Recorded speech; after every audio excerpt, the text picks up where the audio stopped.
El districte de Sant Martí de Barcelona va ser conegut durant molts anys com el Manchester català per la importància de la seva indústria, en una època en què Catalunya era la fàbrica d'Espanya. Aquesta gran activitat econòmica va entrar en declivi a mitjans del segle passat, fet que va deixar un paisatge ple de fàbriques buides o amb usos poc productius. L'any 2001, Barcelona va presentar el Pla 22@ per tal de transformar aquesta part de la ciutat amb l'objectiu de convertir-la en el nou centre econòmic, el districte de la innovació.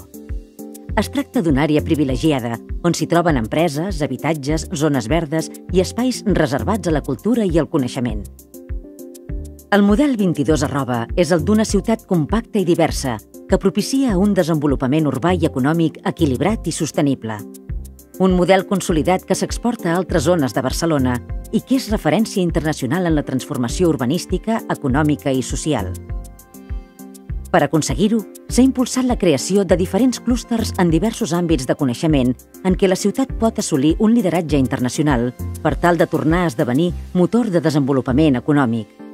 Així, en aquesta zona hi conviuen universitats, centres de recerca i desenvolupament i espais de transferència de tecnologia amb institucions de relleu en l'àmbit de la promoció econòmica i sectorial.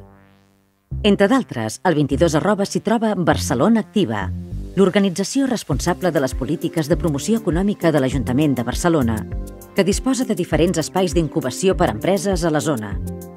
Igualment, al 22@ s'hi troba el Barcelona Growth Center, l'edifici que s'ha convertit en l'epicentre de la política econòmica de la ciutat i on s'hi ubica l'oficina d'atenció a l'empresa.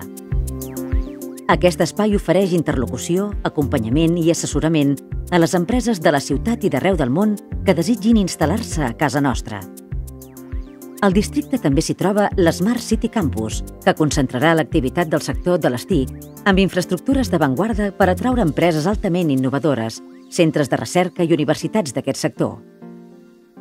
Igualment, s'està impulsant el campus Diagonal Besòs amb l'objectiu de crear un espai per a estudiants i investigadors que desenvolupin activitats de recerca relacionades amb el sector de l'energia.